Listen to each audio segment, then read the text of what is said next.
Okay, we'll go ahead and start the Ford County Commission meeting. This is meeting number 2024-02.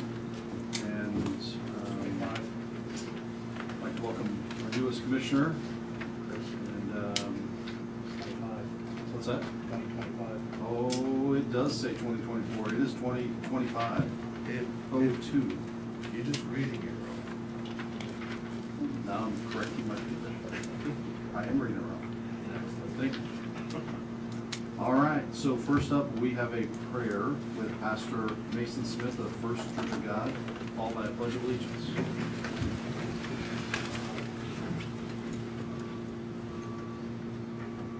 Dear God, thank you for allowing us all to be able to gather here today to work on the various issues that need addressed in this county. Please bless this time that we have together. Let it be efficient and let it be productive. Help us to make sure that we are serving our communities and doing what needs to be done. Pray that you would grant everyone here discernment and wisdom to do what needs to be done properly.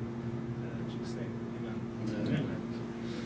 pledge allegiance to the flag of the United States of America and to the republic for which it stands, one nation, under God, indivisible, with liberty and justice for all.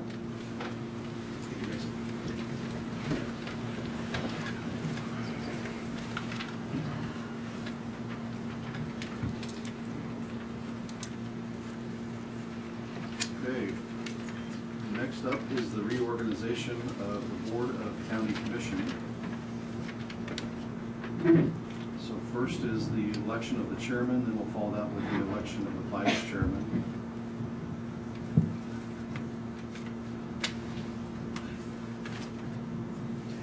I think at this point I'd like to make a motion to elect Commissioner Tassett as the Ford County Chairman for 2025. I second it. With the motion second, any further discussion on it, since we've never talked about how we want to set this up, or? I'm good with your decision. Okay, all right, I support it. all right. I'll make a motion, well, I already made the motion, I'll call a vote, all those in favor? Aye. Aye. All right, motion passes on that. And now for the vice chairmanship.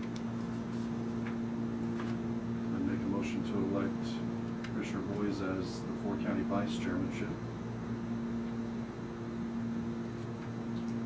I second that also. All right. And I'll call a vote. All those in favor? Aye. All right. That will move us right into legal counsel.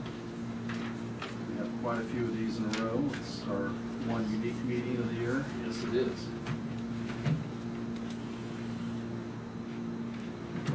I guess normally we would switch seats at this point, but since now Chairman Tassett is at a meeting out of town, I'll continue to run this meeting.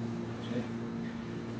Commissioner Thomas, thank you for being here, and we welcome you to the board. The second meeting in January typically is the board's organizational meeting, and so as a result of that, of course, you've had your elections officers, and then we have a number of resolutions that were required by statute to address each January as part of our organizational meeting. So I'm going to work my way through those right now. The first resolution is 2025-01, and that is the resolution establishing the regular meeting dates and times for the Board of County Commissioners. Historically, that's been on the first and third Monday of each month at 3:30, unless there is a work session, which is normally at 3 o'clock. If the Monday scheduled is a holiday or the county is not in operation, it's typically the next regular day or the day that you determine before that meeting. So that's resolution 2025. All right, I make a motion to approve resolution 2025-01. Second. All right, with the motion second, any further discussion on it? Hearing none, I'll call a vote. All those in favor? Aye. Resolution number 2025-02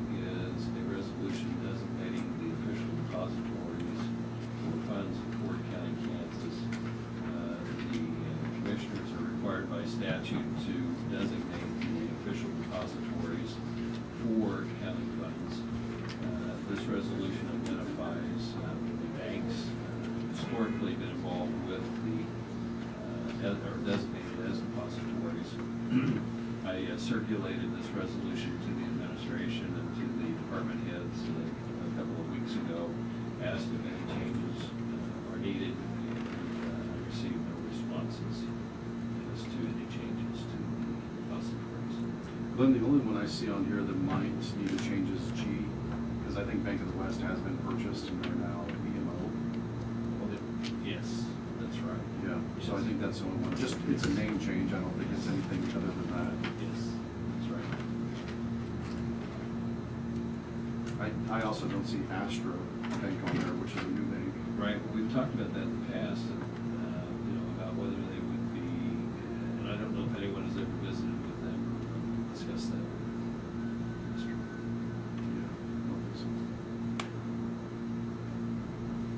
We could do that, we could make a point of visiting with them, and then if they're interested, we can come back with an amended Sure. resolution later. I'll change the,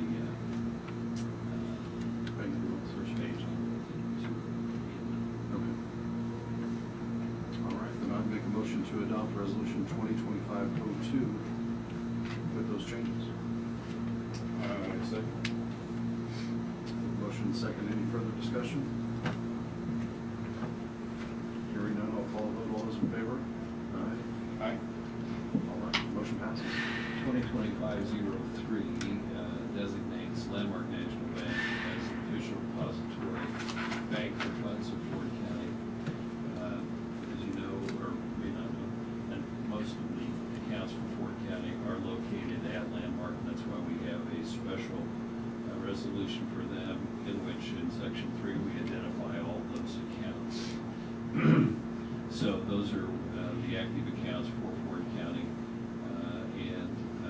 With this, we typically prepare a certification to Landmark National Bank identifying who is authorized to sign on each of those accounts or transact business on each of those accounts. And we're going to come to that in just a second. But those are the active accounts. And again, this has been circulated to the administration department heads, and no changes have been made from last year. All right, I make a motion to approve resolution 2025-03 as presented. Second. We have a motion second, I'll call a vote. All those in favor? Aye. Aye. Resolution number 2025-04 is a resolution to continue with an account in the municipal investment pool. The municipal investment pool is an investment that's available through the state treasurer's office. It's operated, or not operated, but controlled by an investment pool board, and it allows Ford County to place funds with the pool, and therefore get an interest return.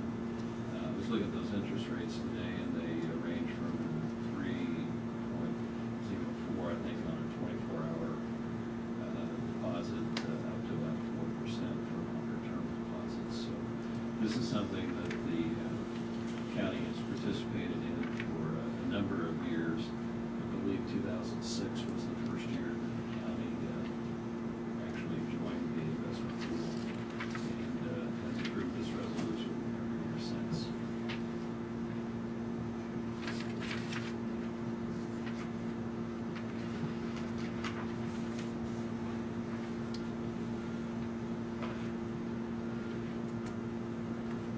All right, I make a motion to approve resolution 2025-04. Second. And with the motion second, I'll call the vote. All those in favor? Aye. Aye. Motion passes. Resolution number 2025-05 is a resolution that the board has adopted a number of years. It is a resolution that is proposed to the board by the county's auditors. And basically what it does is it waives the preparation of certain financial statements and financial reports that are required by KSA 75-1120A. And the reason for that is because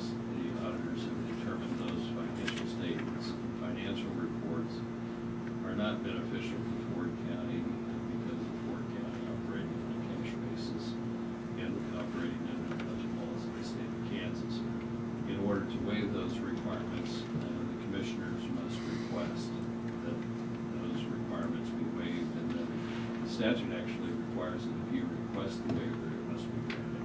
So that's the purpose of Resolution 2025-05.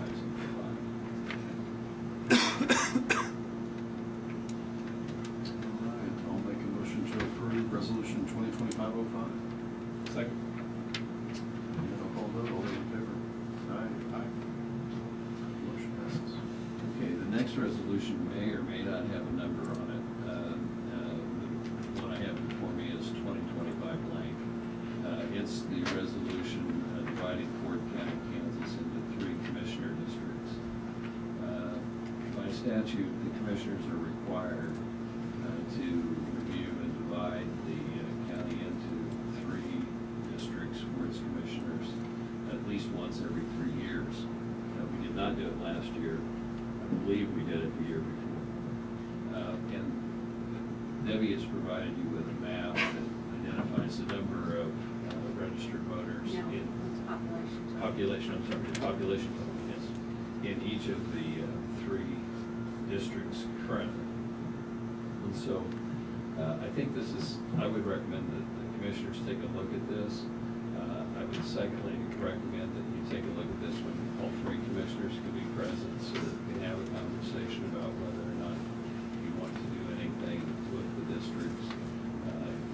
The statute requires that you review this at the organizational meeting or soon thereafter as reasonable. And so it doesn't have to be done today, it could be done the next meeting or whatever, so you have that information, so you get some consideration. And Debbie and I have had conversation, and we anticipate some changes in the population of 2 of those districts just because of some Housing. building that's going on right now.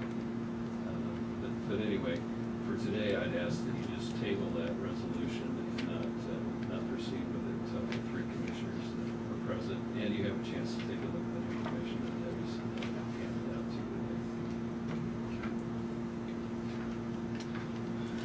Okay, under that advisement, I would make a motion to table Resolution 2025-06. Second. And with that, I'll call a vote, all those in favor? Aye. Next, we have the certification to Landmark National Bank, identifying again those various accounts that Ford County has deposited with the bank, and identifying the persons who are authorized to transact business, and what is required for transacting business on the various accounts. Primary change is the chairman of the commission from the last certification that we prepared. So I would request that you approve that certification to Landmark National Bank.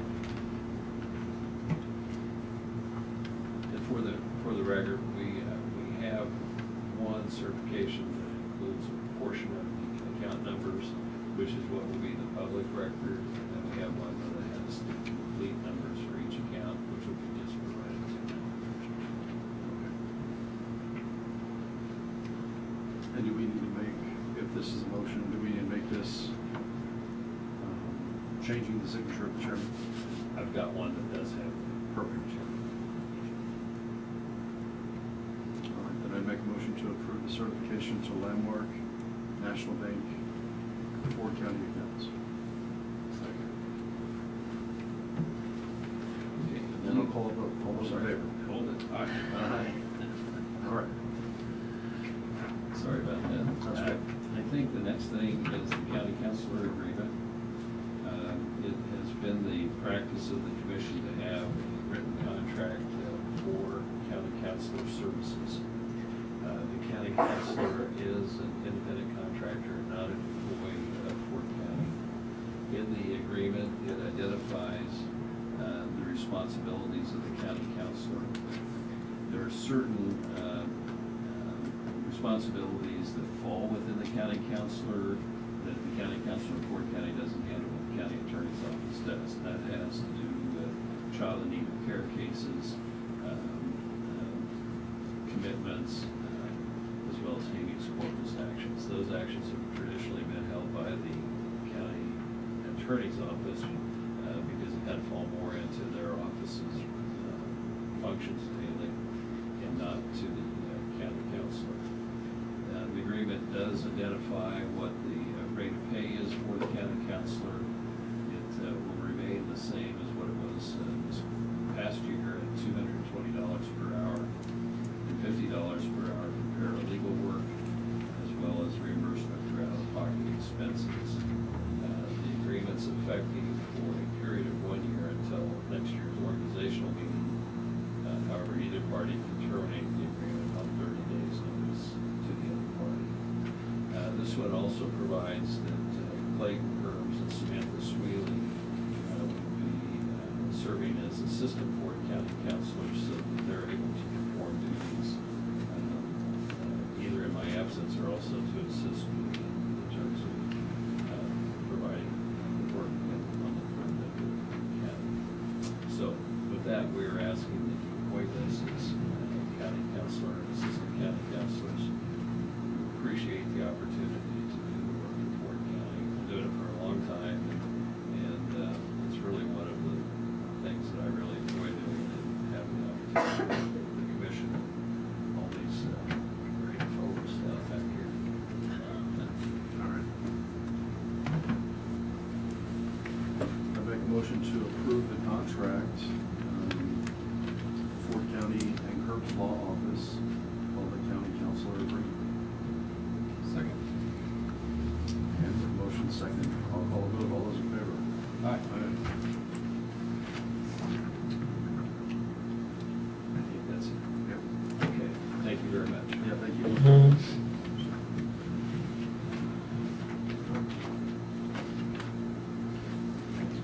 Now we get over to the part of the meeting that is the normal part of the consent agenda.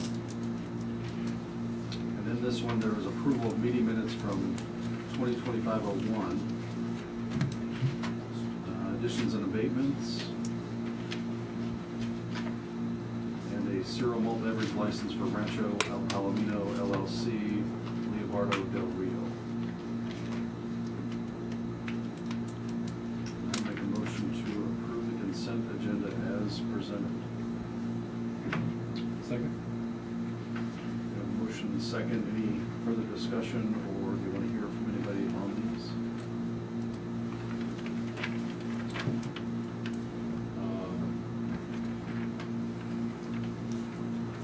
I guess I have a question on all beverage license.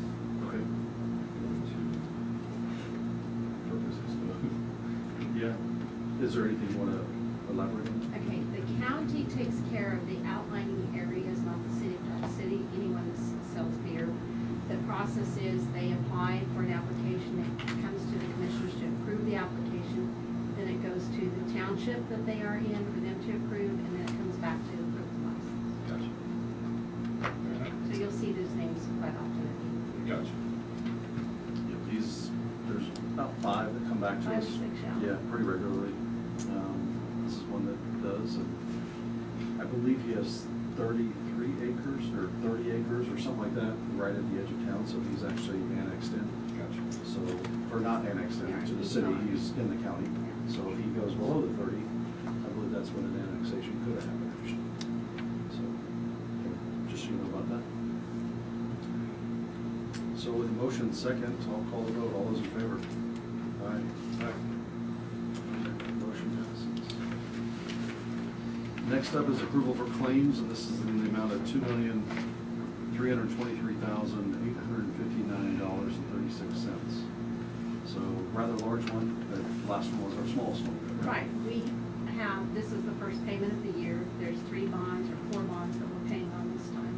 And then the remainder is what we're waiting on to pay this year. K-Camp to K-Work. Can't get the cable. It's a lot of real. Yeah. Yeah. All right, I move that we approve the claims for payment as presented. Second. And with motion second, any further discussion? Hearing none, I'll call a vote. All those in favor? Aye. All right, right, we're to the part of the meeting where it's open public comments.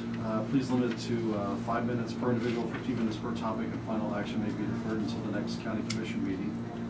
Unless an emergency situation does exist, if you want to come up and talk to the commission, microphone's open.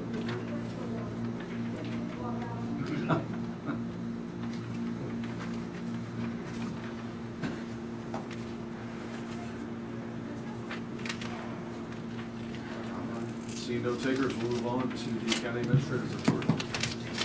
Thank you, sir. The first item is for the Blue Hill Casino and Resort for the trail program. Jesse Raby, looks like just Jesse today. Ryan Deutsch is gonna sit back and learn, I guess. Oh, is that right? Didn't know I was gonna drag you into that. No? Thank you guys for seeing us today. My name is Jessie Raby. I am the Principal Director of Communications and Experience at Blue Hill Casino. As you may know, we celebrated our 15-year anniversary in December.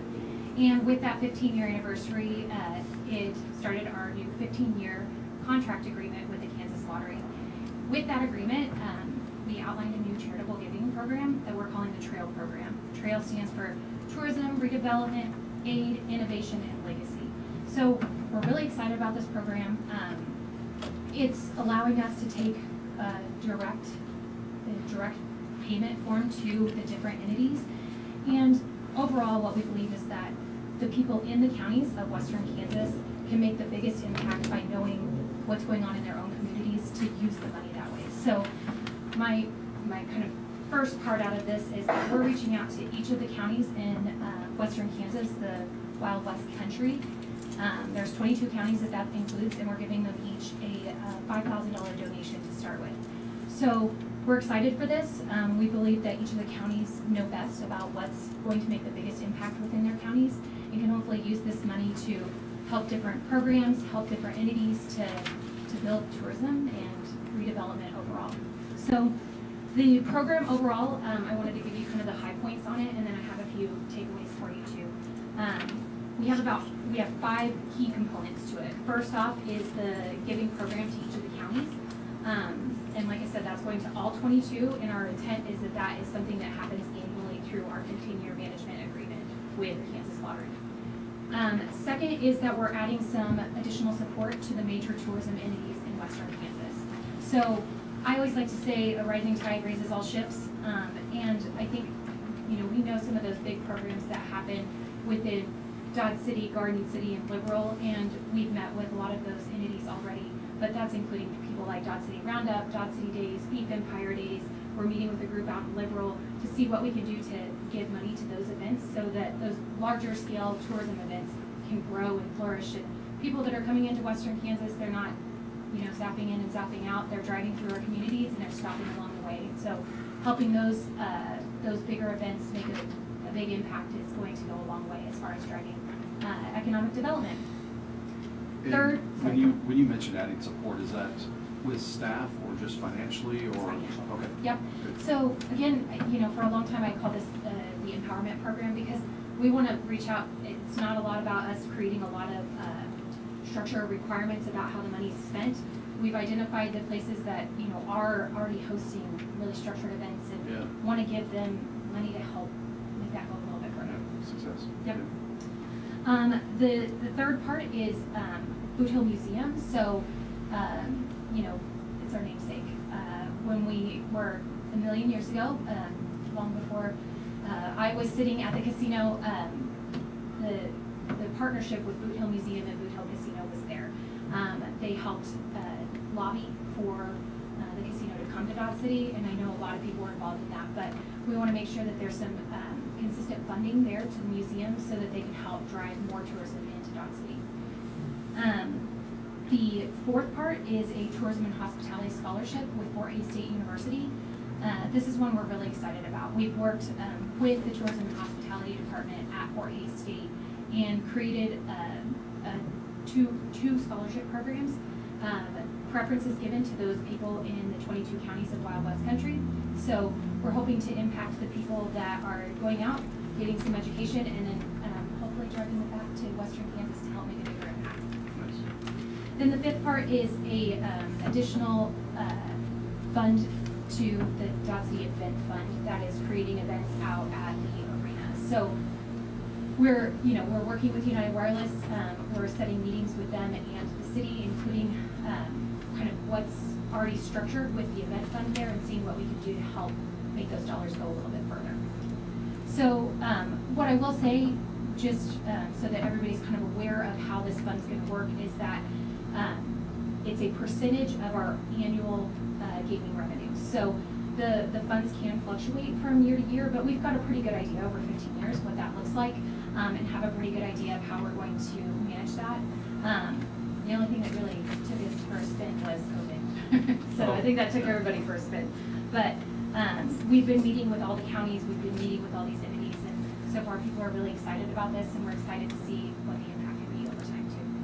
I think from a business standpoint, it makes a lot of sense for you to move this way. I know probably there's some people, with some ruffled feathers, but I think that just comes with change. And I really think that, the way you split the last, even 4 points of that is amazing. I mean, that's scholarships, and it makes sense for you to go after like the DC fund, because I think that, that brings people in the parking lot, and they're right next door. I think that's huge, so.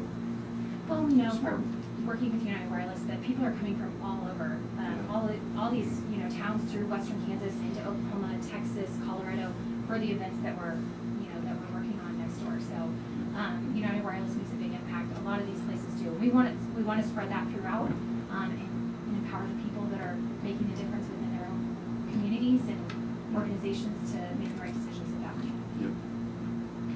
Smart. Any questions for me? I don't think so. I know we've spoke about this, but yeah, I don't think on this end. And there is no action item for us really No. on this. Yeah, it's Thank just you for listening. information. I felt like it was important that you guys knew what was going on overall. We haven't spent a lot of time updating you on these sort of things along the way, but as it's a brand new program, we're excited to be part of the community. And from here, Ryan Deitch is our new general manager. I should have mentioned that to start Oh, with, but right on. Ryan's been with the company since 2012, but assumed the role as general manager starting at the beginning of the year. So we've got a lot of great changes coming up, and we're excited to have this program make a big impact too. Yeah. So I've got a few wrap cards that I'll leave. I've got the press release just for reference, so I'll leave that along with the $5,000 check too. Excellent. Yeah. Okay. Well, thank you guys. Thank you. Appreciate your Yeah, time. appreciate it. Where should I go? Actually, give it to Debbie. Great. We'll grab it. There you go. It's my bonus, right? There you go.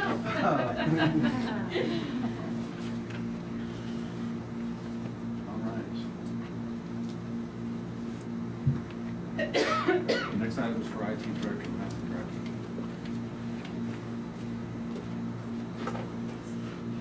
Good afternoon, everyone. Good to see you at the meeting. Absolutely. Good to hear. So presented here is a one-time purchase for a direct line upgrade to the county's Microsoft Office software. It is, like I said, one time with available service end of life in October of 2029. This is the absolute cheapest possible option we can to upgrade Really? the county's total office software. I know it's it's pricey, but as it sits right now, for us to take our Microsoft 365 licensing to the next level, it is a initial investment of $445,000 for the professional services and an additional $221,000 in licensing per year. This will maintain that process. Microsoft found the cave to be the demand for single-use purchase, and they brought back Microsoft Access for the professional licensing. So this right here is the request is for 250 licenses for the standard edition of the software and 25 professional licenses. We have just a small slew of people to use professional across the county. It's a required software for the STAR program system, the LEI program for the LEA program for the Sheriff's Department.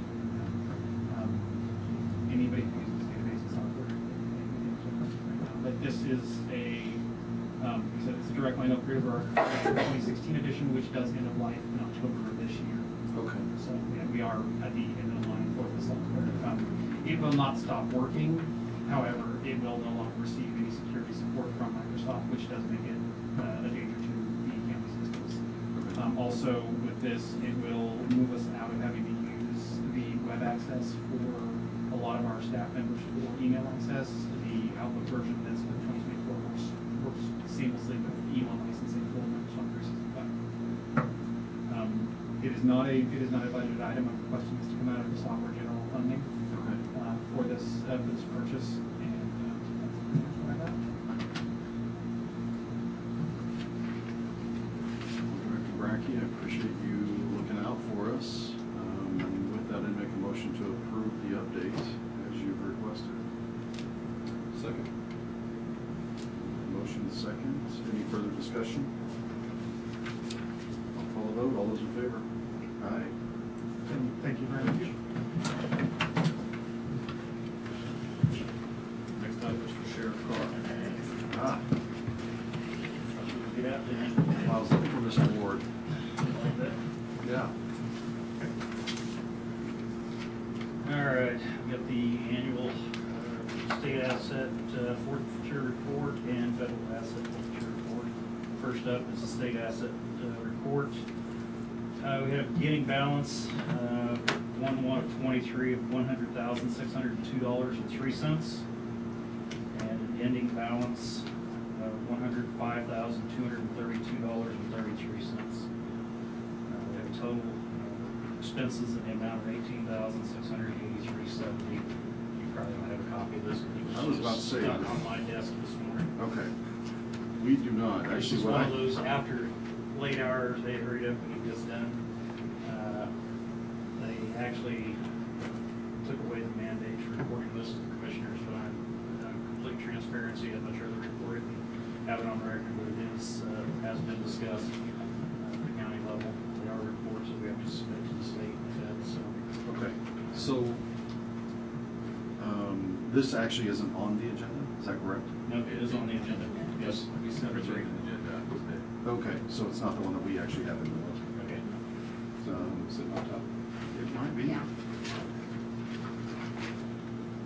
That's why I thought Mr. Ward was coming.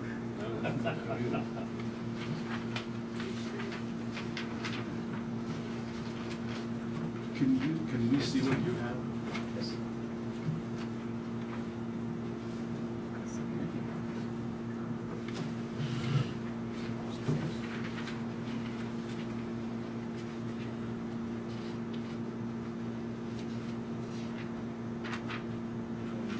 Need your agenda? Yeah, this one actually does have it. That's the one. That was one. Oh, that was the one I Yep. There you go. Well, there was like 3 of them over there, and they were all looked the same on the top. Apparently they weren't.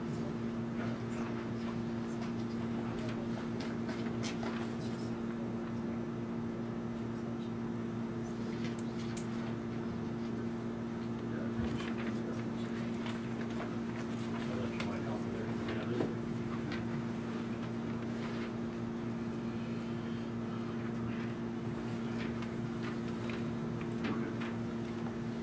So tell me about that again. The asset forfeiture This is the report. state, yeah, it's the Special Law Enforcement Trust Fund. That's what we've got tagged under. Beginning balance 1/1/23, $100,602.03. Okay. Then we had an ending balance of $105,232.33. And what do you do with this fund? Like how's, obviously money's not spent out of it very Some of much. it's used for court fees, costs, K-9, dog handling training, not only the dog, but the handler, dog food, medical expenses of the sort, titling of some of the vehicles that we use, and then Get rid of it. get rid of later. So it just kind of sits there and revolves, which you can tell, obviously, dollar amounts, it's not. Yeah. The state made some changes last year, and it's truly crippling. Is this something you could use for, Education. what going there? I was thinking physical structure. I know that you have a lot of your stuff outside in the open. I didn't know if you could actually put that, Possibly. okay. I mean, I know, get rid of some storage facilities and maybe keep it all close. I didn't know if this fund is something that's Oh, yeah. flexible. Not for like that, it's not set for infrastructure. Okay, They do have, it actually comes with a guide, book that's That was gonna be my question. pretty detailed, just the do's and don'ts. yeah. So- Software? Yeah. Had about 16,000 that last bill Yeah. to yours. Yeah. Okay. So that's the state one. I will need, Signatures. signature for this. Sean being gone today. Okay. And then, the federal asset forfeiture, the sharing agreement certification. This one is very minute. To my surprise, we're setting at $14,169.03. And it doesn't appear we've done anything with it, last year, so, keeps dwindling. So these are two different things or? Two separate can- ones. Two separate, And, okay. By law, we have to have separate accounts, for accounting purposes as well, so Can we make this one motion? you can, just accept this order. Yeah, I don't know if you have to have a motion. No. It's just reporting. Okay, It's just the- so just FYI. signatures? Yeah, that's all I need. All right, That's all it is today. okay, You're painless. perfect. I'm not asking for money. You already have it. Not much. Would like more. Yeah. All right, appreciate that. Questions? Nope, All right. I'll catch you at the end of it. All right, over. Thank you. The next item is for the phone stipend request for Glen Haskell. His duties as PIO. We have him work quite a bit after hours and holidays and things like that. He uses his phone all the time, so. Yeah. Saw that on a tripod the other day. Oh, yeah. Yeah, he uses his phone quite a bit. All right, then I make a motion that we approve the phone stipend as presented. Second. The motion second, I'll go ahead and call the vote on that. All those in favor? Aye. Motion passes. Next multiple items are for Trail Sweeney Purchase and Simon Chairman. Okay, so I've already provided the summaries for these four programs. These are what are funded through our grant. One is our intake diversion program.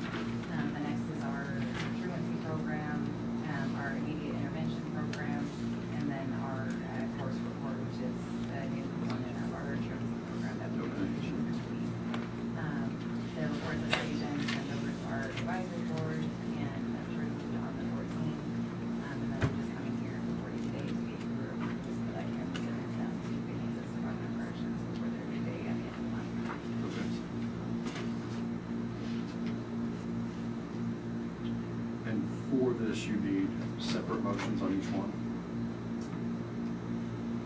Sure, I mean, I. That's how we normally have done it. I didn't know I think we can probably just do them all at one time. if, as one.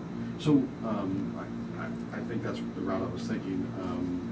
Tell me about the course for court. So the emphasis on the juvenile side is really about prevention and education, and so we wanted to kind of beef up our truancy program, and so I requested more money for this online truancy course, to make it a required component of our truancy program. So, that's why this was added this year, is because I wanted to add more substance, Yeah. to that, so hopefully, Yep. that this will continue on further. Makes sense. Okay. So on that, I think maybe the best way to approach it is just to approve the fiscal year 25 second quarter progress report for Santa Fe Trail Community Corrections. That's probably it. Covers them all. So I make that motion. And with the motion second, any further discussion? Hearing none, I'll call a vote. All those in favor? Aye. Thank you. Item number 6 is just for you guys to appoint yourselves as the fire board for 2025. With fire board, there's chairman. I don't, is it called the chairman, or we were talking about this earlier, is it the president of the fire board or the chairman? I don't think it would matter. When we get into the fire board, we can choose who that is, but I think in this motion, you would just say the commission is appointing itself as the fire board. Okay. All right, well, I'd make a motion to appoint the Ford County Commission Board as the Ford County Rural Fire District Board for the year of 2025. Second. And I'll call the vote. All those in favor? Aye. Motion passes.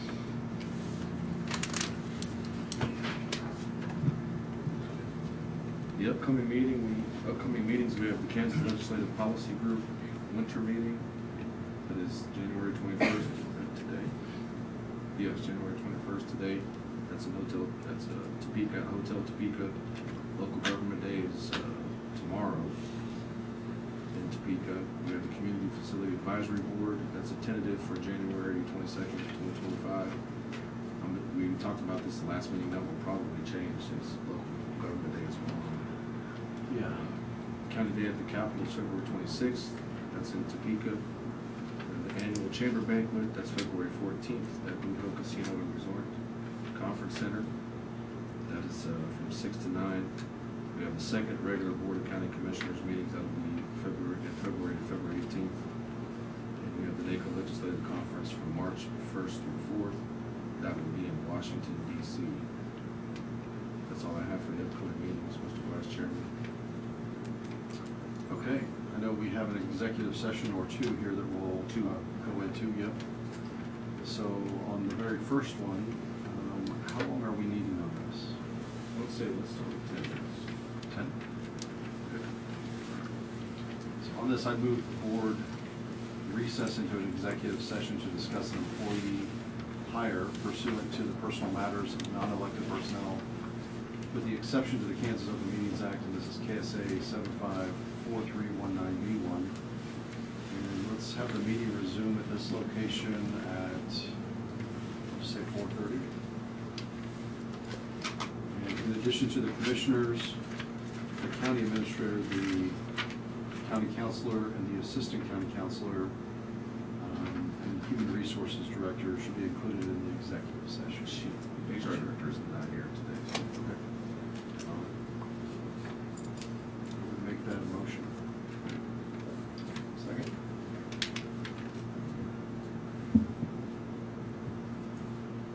And all those in favor? Aye.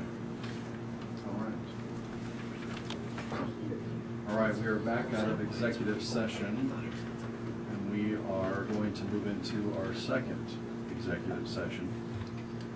So on this one, I would move the board recess into an executive session to discuss the acquisition of real property pursuant to the preliminary discussion of the acquisition of real property exception to the Kansas Open Meetings Act, KSA 754319B6. The open meeting to resume in this location at, let's do 4:45. In addition to the commissioners, the county administrator, the county counselor shall be in the executive session. I make that a motion. Second. And I'll call the vote. All those in favor? Aye. Motion passes. Thank you, and you should be walking. We are back out of executive session, and I think the last thing in front of us is a motion to adjourn. So I make a motion to adjourn. Second. And with the motion second, I'll call a vote. All those in favor? Aye.